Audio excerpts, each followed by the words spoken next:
In the near future, Earth is dominated by a powerful world government. Once free nations are slaves to the will of a tiny elite.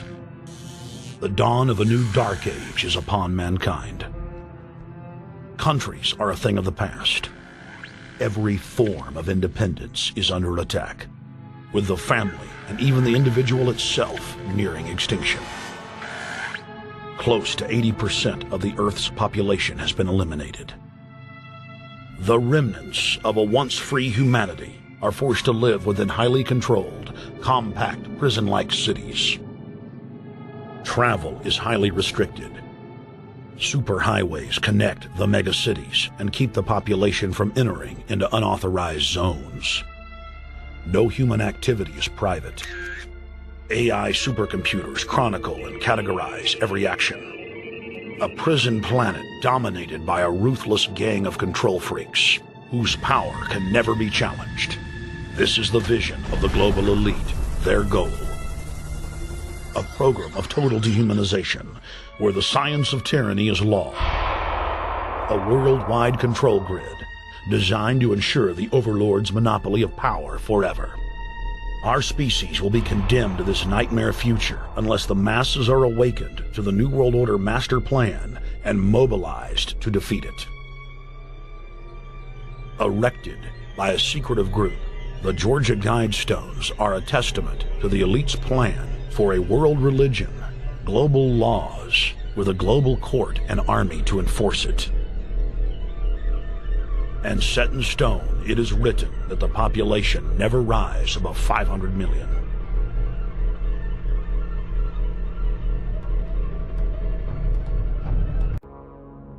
National Socialism will use its own revolution for establishing a new world order. Adolf Hitler. And the hope that each of us has to build a new world order. Within the next 4 years, we will see the emergence of a new international order. The beginning of a new international order.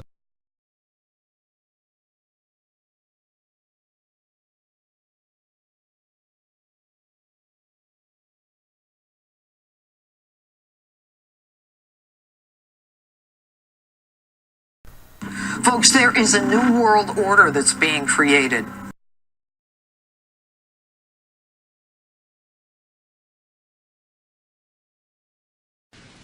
What is at stake is more than one small country. It is a big idea, a new world order.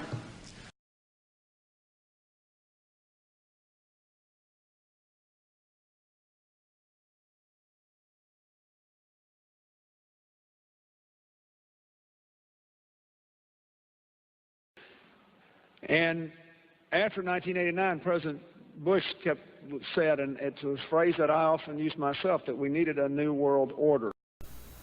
Another Illuminati Satanic Secret Society member is President Obama, who also called for a new world order. The way we're going to win over the long term is not just militarily. We've got to win over hearts and minds. And what that means is we've got to invest in countries that have no educational infrastructure, have no means for young people to get ahead. We've got to give them a stake in creating the kind of world order that I think all of us would like to see. On your left is the symbol of the Bavarian Illuminati of 1776. The Illuminati borrowed the all-seeing eye symbol from the satanic mystery religions of the ancient world, because the Illuminati is the continuation of the mystery religions of Babylon and Egypt. The ancient mystery religions worship Satan under many names like Moloch, Baal, Ra, Amun-Ra, Osiris, etc. It's important to state that the name Satan is the name that was given to Lucifer by God. Satan means the enemy or the adversary. The all-seeing eye symbol on the back of the $1 bill is a symbol of the ancient satanic mystery religions, and the all-seeing eye is the eye of the Egyptian pagan god Horus, whom of course is Satan, or Lucifer. Above the all-seeing eye, you see the words Annuit Coeptus, which means he favors our undertakings.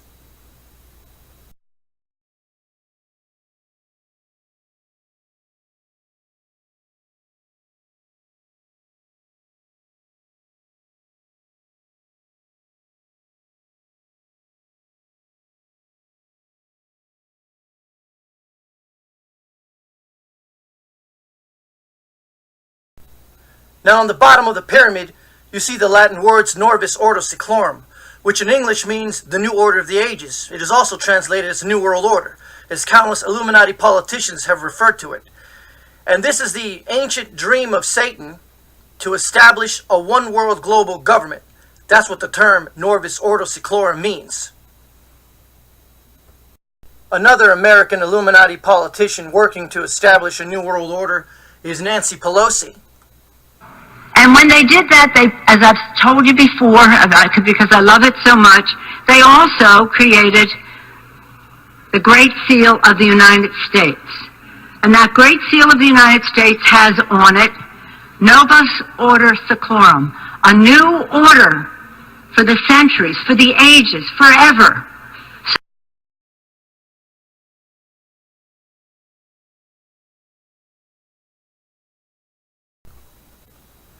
The American people need to seriously pay attention to politics.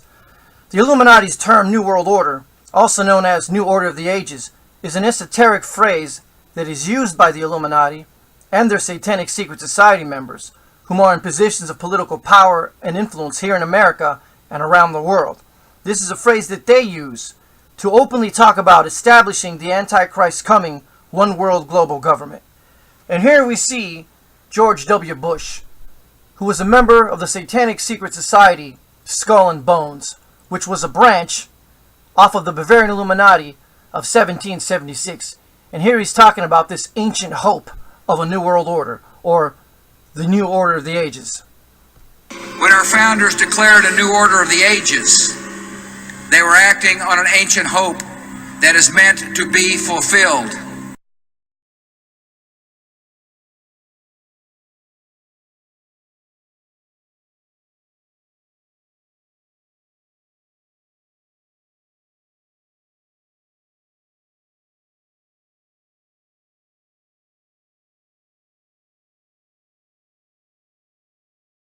Its responsibility for creating that new world order, a new world order based upon collective action.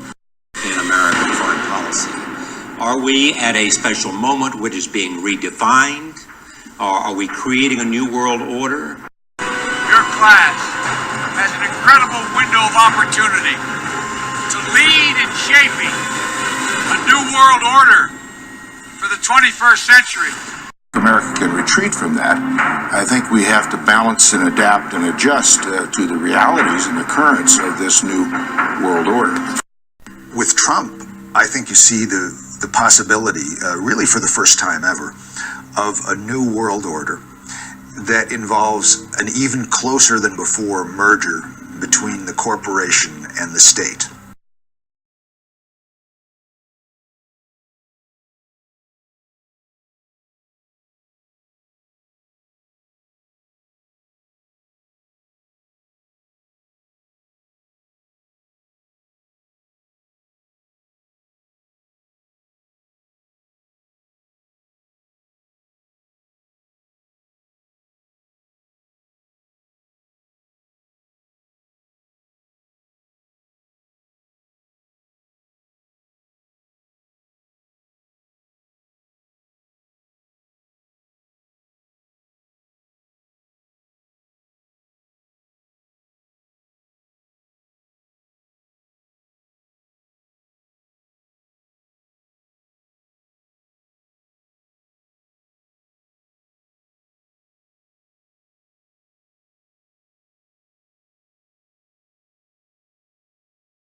Father, we thank you in the name of Jesus that you raise up a man for such a time as this. God, we ask you right now that your choice is this choice.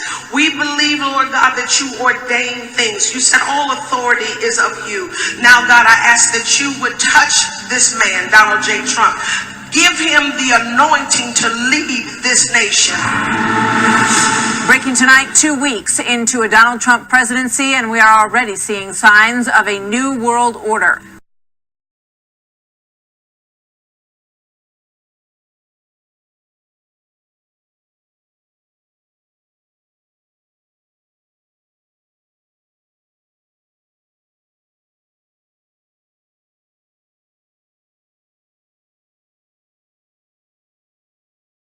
So how did you feel about it? Then I got into a secret society that worshipped the spirits, you see. Well, now how is that different from the seance, Roger?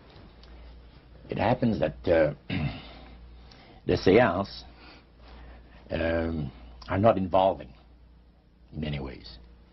But when you get into a secret society of spirit worshippers, then, and especially when you're invited there by the direction of the higher-ups in the spirit world, you never get out of there alive.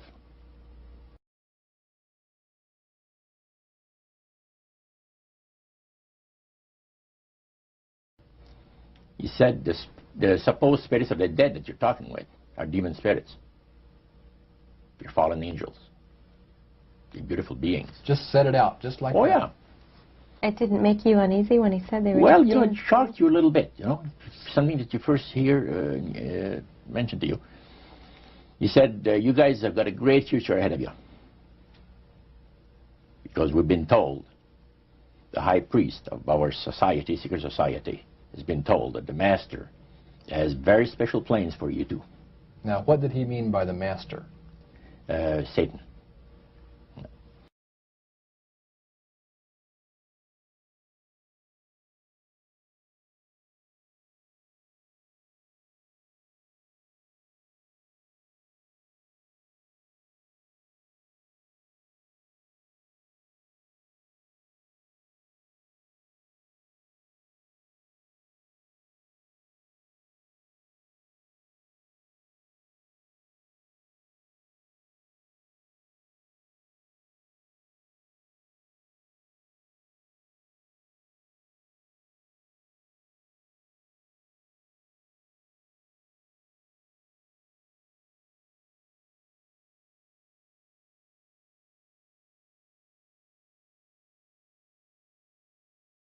I know when I was involved in the Church of Satan, they were very proud of the fact that there was not a single military installation in the world that did not have an outpost of avowed Satanists. Satanists are drawn to the military because of the idea of war and death. You see, they view war as one gigantic human sacrifice. Satanism, we are finding, is becoming international and interconnected. They are interconnected in Britain, from one city to another, and into Europe and into America. A lot of money is involved, a lot of finance, and this finance is made through pornographic videos, through drugs, and through arms. The real Satanists, the hardcore Satanists, are involved in criminal activity, and for that reason they are going to try and look as normal as possible, the better to be able to deceive you. They're doctors, they're lawyers, they're teachers, they're oftentimes people who are in positions of great influence over small children. Priests, ministers, doctors, police officers, judges, businessmen, oilmen, teenagers, they're all linked together for one purpose: to sacrifice whatever they want to Satan. The most frightening fact of all is that Satanists today have encroached into every level of society, a dangerous and unseen force. Lawyers, politicians, police officers, and this shit's very shocking at how many police officers, how many officials are actually practicing Satanist. And this is one of the other problems that we have in dealing with the crimes, is the crimes themselves are snuffed out. They're hushed up. Or if a crime is known to be in progress, it's very difficult to get anybody to respond to it because of things that are blocked within the judicial system. By Satanists? By Satanists. These people are in every strata of society. We're talking doctors, we're talking lawyers, we're talking a lot of Christian ministers who preach a sermon perhaps on Sunday morning and are involved in satanic rituals the night before. We're talking elders and Sunday school superintendents. I'm mentioning the cases that I am aware of. And as you've studied this yourself and read the literature, you know that people at every level and every profession, successful business people, psychologists, doctors, law enforcement people, are involved in this kind of thing. It's unnerving.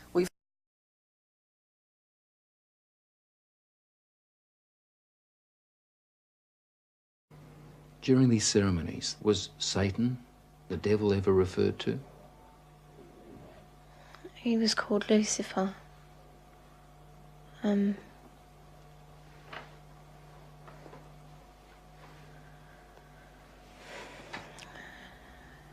What did they say about the devil, about Lucifer? That killing the people made him happy.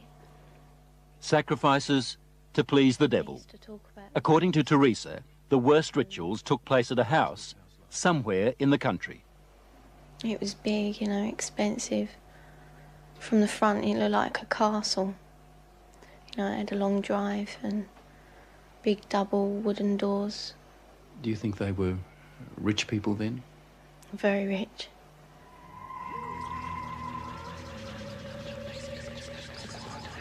Now, where was this big house somewhere in the country? Teresa says she can't take the police there because the Satanists made sure she'd never know how to find it. Teresa was always drugged, or on a couple of occasions she says she was knocked out, so that she never fully knew the route. There was a tramp who was brought in once, you know, and he was killed. He was cut from his throat down to his stomach, and they ate him, or bits of him. They killed a man at a ceremony Yeah, in front of you? yeah, in front of all of us. Did the tramp, did this man fight back? No, I think he was, you know, drunk or something. He seemed really dopey. He was laughing a lot when he was brought in. And he started screaming when they began to cut. But after a while, you know, he died. I'd seen a few killings before then. Although I wasn't used to it, you know, that was the worst one. I really don't know what I thought. I suppose I thought, thank God it's not me. Let me get this right now. Are you saying that you saw more than one person killed in that house? Yeah.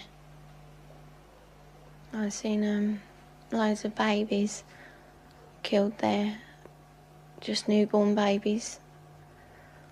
Or aborted ones, which were only small. You know, 4-year-olds. Any age, really. Did they ever say they might kill you?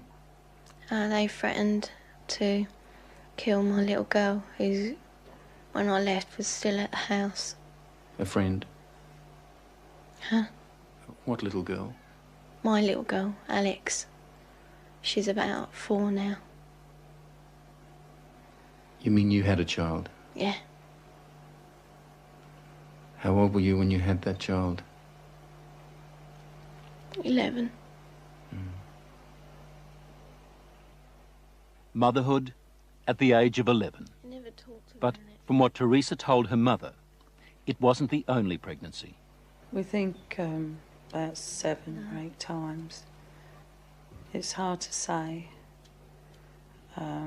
It was constantly happening from the time she was capable of being pregnant. What happened to the pregnancies, to the babies? They were aborted by my nan or by one of the doctors at the house. There were doctors there at that house? Yeah, there was 2, I think. Yeah, and a nurse. What would happen to the fetuses, the unborn babies? They used to be taken away most of the time, and one time the baby was taken out of me and then killed in front of me because it was still alive. And then, what would happen? Well, after they killed it, they would eat it. But we were also made to eat it.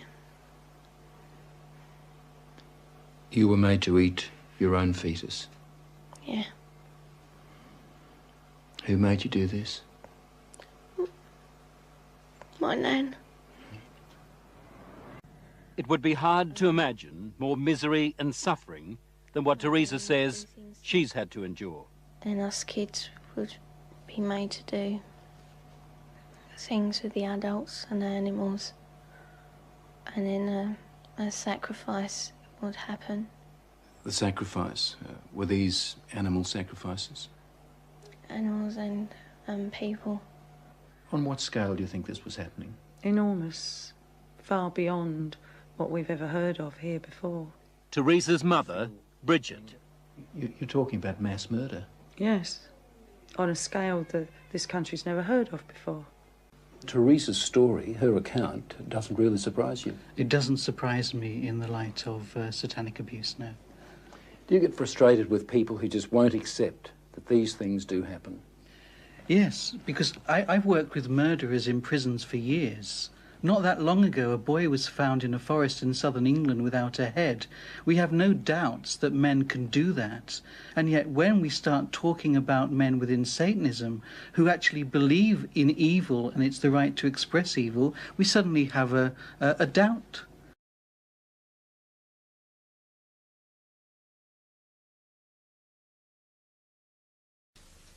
You saw many very ugly things, like animals get sacrificed, even humans, and other really terrible things. Did it ever occur to you that this was evil? No, because I was so brainwashed at the time, because when I was 4 years old, I was raped and molested by a high priest, and I knew nothing else of all that stuff, and I was just brainwashed with the Satanism and knowing that Satan was God and God was not real.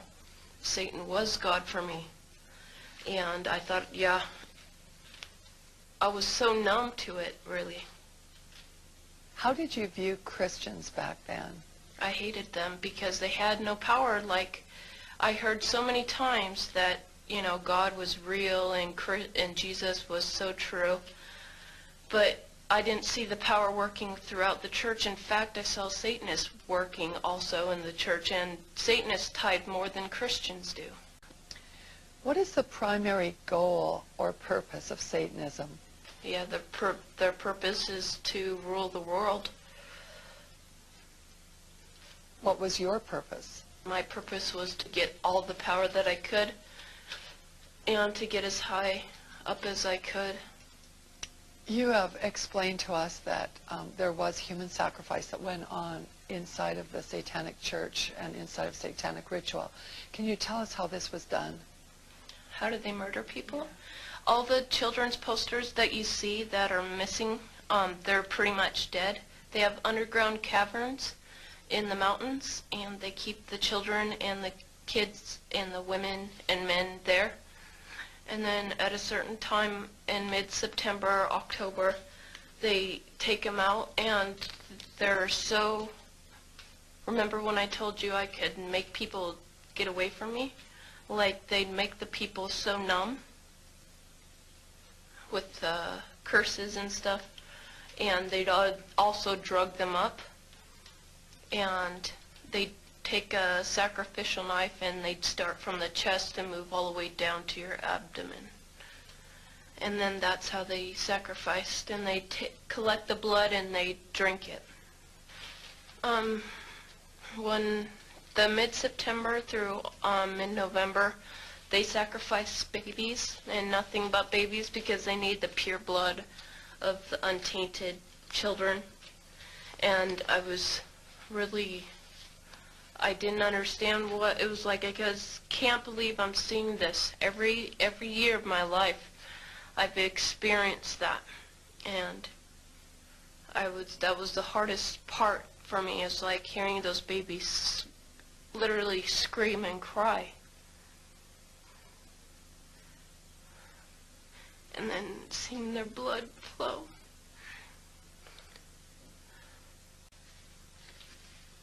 Rebecca, where did they get the babies? Yeah, they have mothers that are expecting, that they hold in the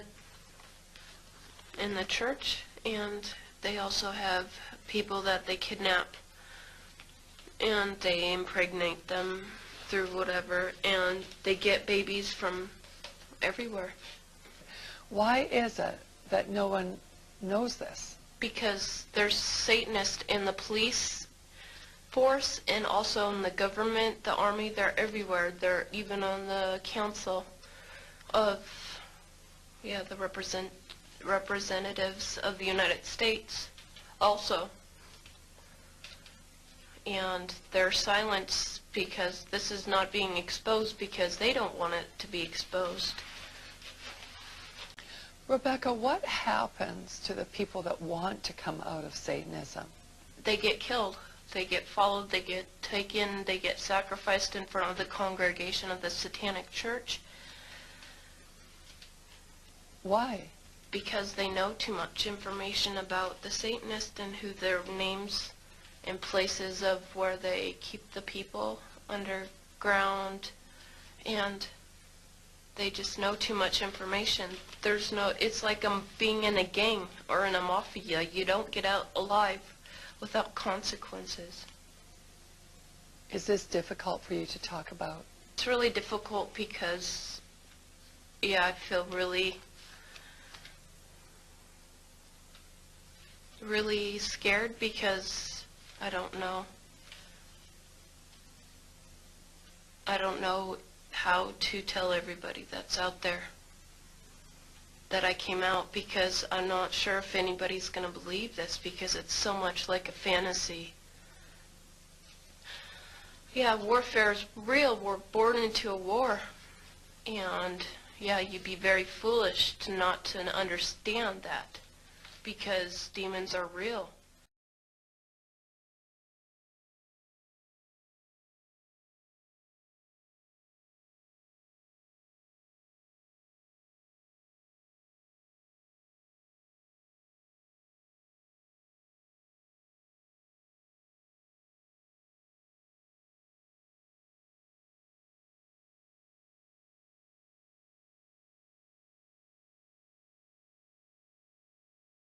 You were both in Skull and Bones, the secret society. It's so secret we can't talk about it. What does that mean for America? The conspiracy theorists are going to go wild. I'm sure they are. I don't know. I haven't seen the web. Number 322? First of all, he's not the nominee. And, look, I look forward... Are you prepared to lose? No, I'm not going to lose. You both were members of Skull and Bones, a secret society at Yale. What does that tell us? Not much, because it's a secret. Is there a secret handshake? Is there a secret code? I wish there were something secret I could manifest. 322, a secret number? There are all kinds of secrets, Tim, but one thing is not a secret. I disagree with this president's direction that he's taking the country. We can do a better job, and I intend to do it. And we'll be watching. Be safe on the campaign trail. John Kerry, thanks for joining us. And we'll be right back.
You were both in Skull and Bones, the secret society.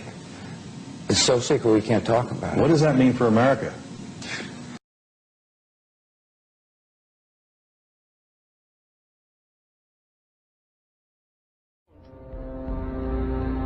He's come pretty close.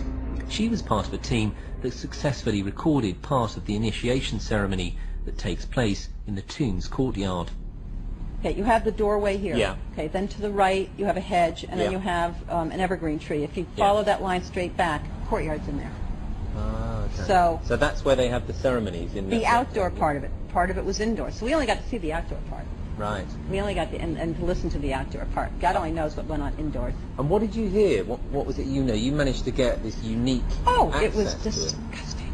It was gross. I mean, they were pretending to murder people. And what was the tone of it, though? Was it jokey or was it quite... No, it wasn't jokey at all. It was sick. It's about the only way to describe it. It was sick.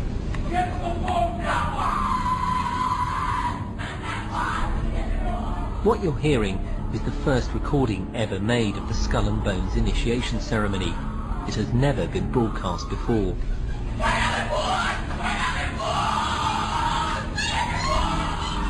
15 new members of the club are being introduced into the macabre rituals of Skull and Bones by the senior students who are about to graduate. The club has what some might see as a strange fascination with death, skulls and bones. There's the chants too, difficult to hear first of all, but including the devil equals death, death equals death.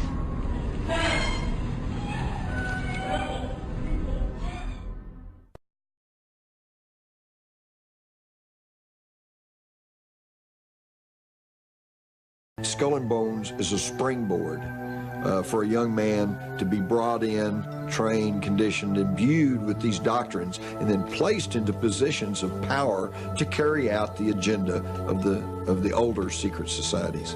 The ratio of Skull and Bones members who go on to significant positions of power, either in front of the camera or behind it, is enormous. The Skull and Bones Society does not operate in isolation. It is a strand within the greater web, and an important one in America. Presidents are not elected by ballot, they are selected by blood.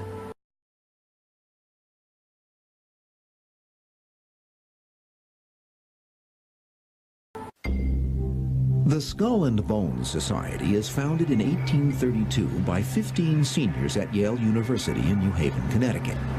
They establish a secret society with rules and rituals that remain unchanged to this day. Well, secrecy has always been extremely important to Skull and Bones, but there's been a schizophrenic kind of aspect to it.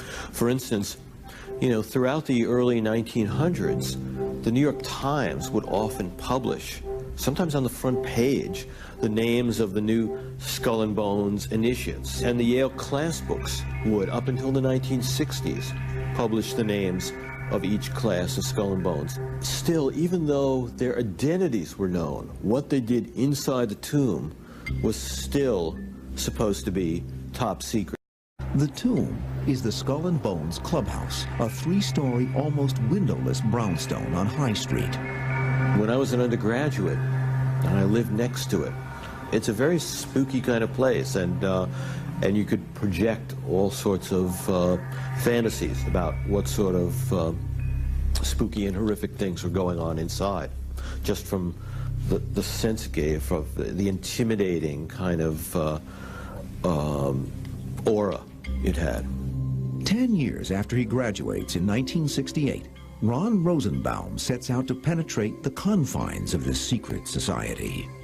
You would hear all sorts of stories about the initiations that went on, the kind of horrific psychodramas that they would put the initiates through. You were supposed to be able to hear screams, blood-curdling screams coming out of the tomb of Skull and Bones. And there were tales of strange sexual confession encounter groups, guys lying naked in coffins, wrestling in mud piles. Rosenbaum attempts to interview the Bonesmen themselves, but most refuse. Instead, he gathers information from people close to the members, particularly girlfriends who have been given secret information, and some of whom have even been allowed inside. They describe an interior with all the trappings of a late Victorian Gothic fantasy. There is heavy, dark furniture, medieval armor, animal heads, and everywhere there are skulls and bones, including a skeleton bonesman called Madame Pompadour. If you listen to what people have said who've had some experience of that secret society, the Skull and Bones, it is more than just a talking shop. It involves the worship of the skull. A number of reports say that there are niches with human skulls and whose skulls they are. They're supposedly the skulls of famous people, and there's one skull that was labeled the skull of Geronimo. The reason why skulls and bones figure so prominently in it is a kind of strain of imagery that dates back to Masonic societies in Germany, in which it was important for a youth to contemplate his death. The Skull and Bones initiation ceremony is said to be held in April in the tomb's basement. One distinguished member serves as master of ceremonies. Once enrobed, he is known as Uncle Toby. The shortest senior is appointed Little Devil and dons a satanic costume. A bonesman with a deep voice is dressed as Don Quixote. Another is dressed as the college's founder, Elihu Yale. Still another is given papal vestments. It would all be rather funny if it weren't for the fact that among the former bonesmen are 3 presidents: William Howard Taft, George Bush, George W. Bush, numerous senators and ambassadors, industrialists like William Whitney, CIA agents, State Department officials, and publishing magnate Henry Luce. For close to 2 centuries, Skull and Bones has produced the stewards and leaders of the American ruling class, the Eastern establishment, elite core of diplomats, spies, Supreme Court justices, senators, presidents. The Skull and Bones Society seems to be particularly important for bringing American elite bloodline young people into the web and being initiated into the web. I see the Skull and Bones people as, in effect, the people who created the American character, and they had their character formed in the basement of this strange tomb of Skull and Bones. The reason that it is so secret is because if the people of America realized what its elite presidents of the future get up to, they'd realize that they live in anything but the land of the free. Reports indicate that within the tomb, bonesmen operate on Skull and Bones time, which is 5 minutes ahead of the time in the rest of the world, which is referred to as barbarian time. Every Thursday and Sunday at 6:30, they gather for dinner in the Firefly Room. Non-alcoholic drinks are served in skull-shaped cups. Skull and Bones is a dry society. Thursday night is a sort of general autobiographical session in which, in the basement of the tomb, in the presence of all this occult Masonic ritual of skeletons and coffins and death's heads and all these sort of things, someone spills the secrets of his life or tells the narrative of his life. But then on Sunday, there's a special session that is given the name Connubial Bliss. And in that session, it's a sexual autobiography. It's hard to imagine George Bush, the former president, chattering away about his early sexual experiences. Nonetheless, one feels that he has to have gone through it. It was required of the society. Absolute secrecy is also required. In his 1999 autobiography, George W. Bush devotes just 1 sentence to his membership in Skull and Bones. Quote, "My senior year, I joined Skull and Bones, a secret society so secret, I can't say anything more." The secrecy, according to some researchers, is there to protect the fact that Skull and Bones funnels its initiates into positions of power and influence. In 1977, for example, George W. Bush forms his first company, Arbusto Energy, with the help of several Bonesman investors. Skull and Bones is a lifelong society, an old boy network. It's a way for members of the establishment to nurture, advance, promote people who think like them, people who belong to the same kind of class, the same kind of elite culture. And so its power grows in a way after one graduates. This is no old boy network. This is no, I'll pat your back, you pat mine. This is not, oh, you got the same tie as me, so we're okay. This is a vicious group of interbreeding bloodlines seeking to impose their will and their structure of life upon the global population.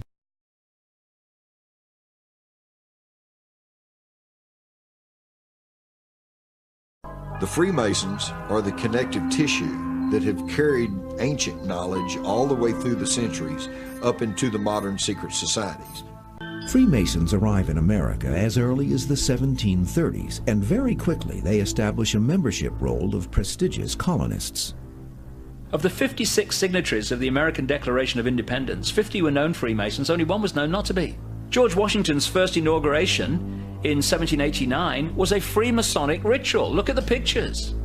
At the same time that American Freemasons are supposedly using their secret knowledge to create a new country, a Freemason in Bavaria by the name of Adam Weishaupt forms a secret society known as the Order of the Illuminati.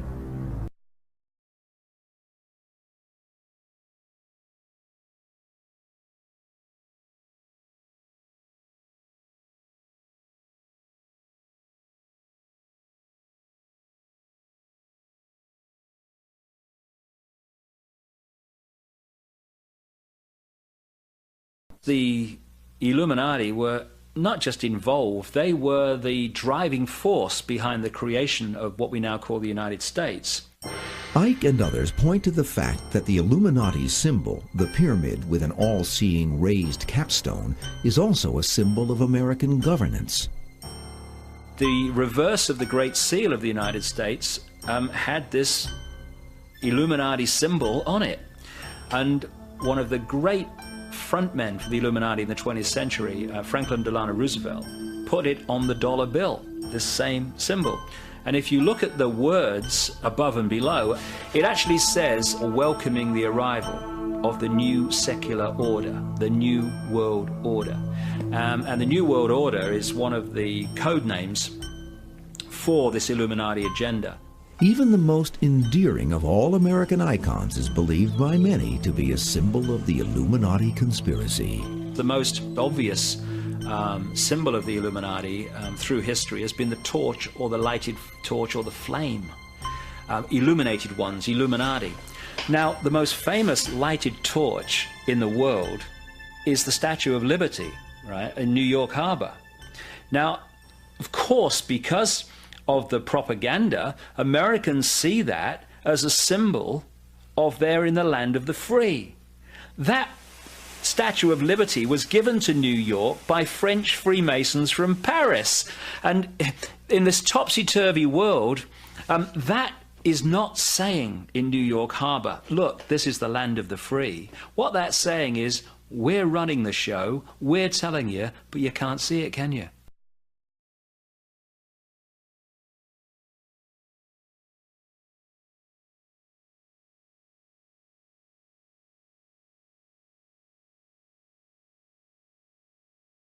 The world is a web controlled by one spider, the Illuminati, that disseminates a globalist agenda through a network of secret societies.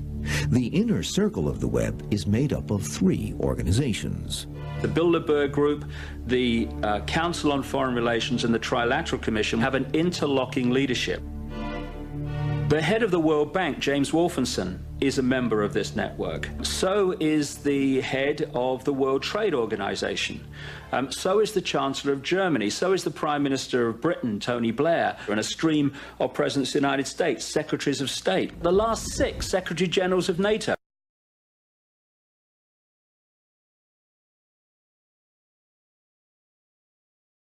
The actions that these secret societies have propagated through the last century or so have only led to wars, rebellion, dissension, depressions. The oldest of the 3 organizations, the Council on Foreign Relations, is founded in 1921.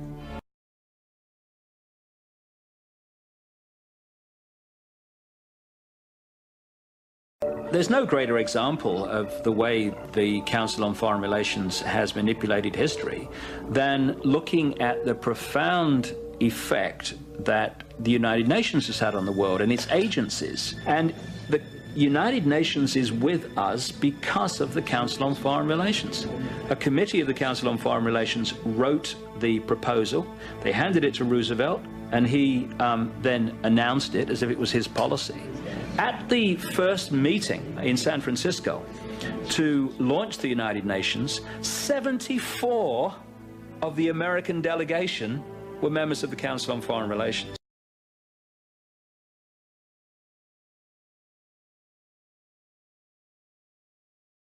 When Lyndon Johnson took office and began to take Vietnam as his top priority, he was surrounded by what he was known as his wise men. And almost every one of them, to a man, were members of the Council on Foreign Relations and were pushing for that globalist agenda and for their agenda, which included our control over Southeast Asia. In 1973, the chairman of the board of the Council on Foreign Relations is David Rockefeller.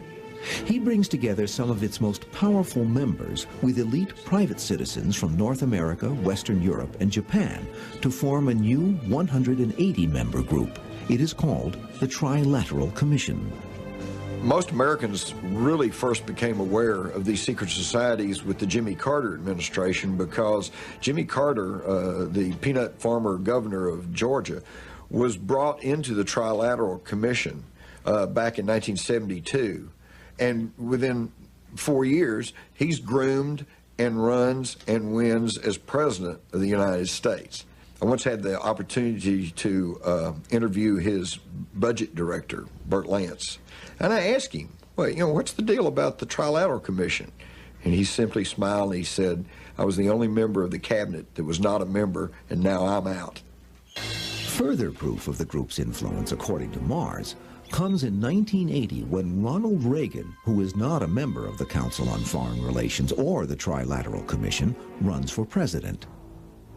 And he pledged in New Hampshire that if elected, he would investigate these secret societies. He also said that he would never accept the secret society member George Bush as a member of his administration. So he rushes into the National Convention late at night, very unprecedented, and says, I choose George Bush as my running mate. So George Bush, the secret society man, is now in the catbird seat. And then just a month or two after Reagan took office, he's shot. If it wasn't for about that much, it would have hit his heart, and George Bush would have been in years earlier.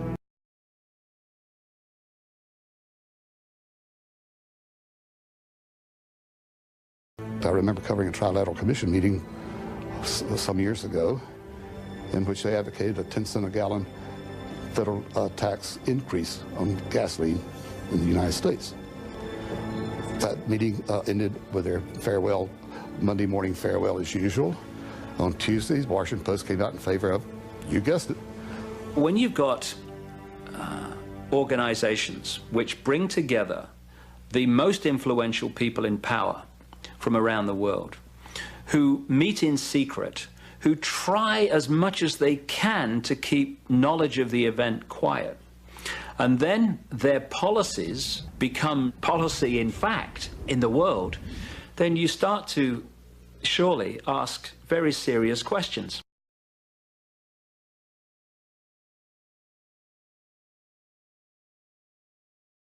George Bush, Jimmy Carter, Bill Clinton. When you look at their administrations, apparently different, they are all not just awash, they are drowning in members of the Council on Foreign Relations and the Trilateral Commission. So no matter what the name of the party in power, the coordinating body remains the same.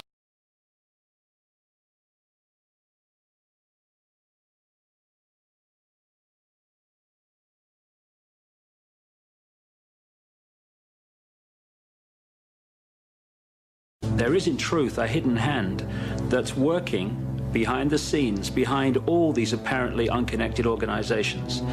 And they are advancing quietly, unseen, an agenda for world government, world central bank, world currency, world army, and a microchip population. And it's not done openly, because if we knew that was the agenda, we'd scream very loudly.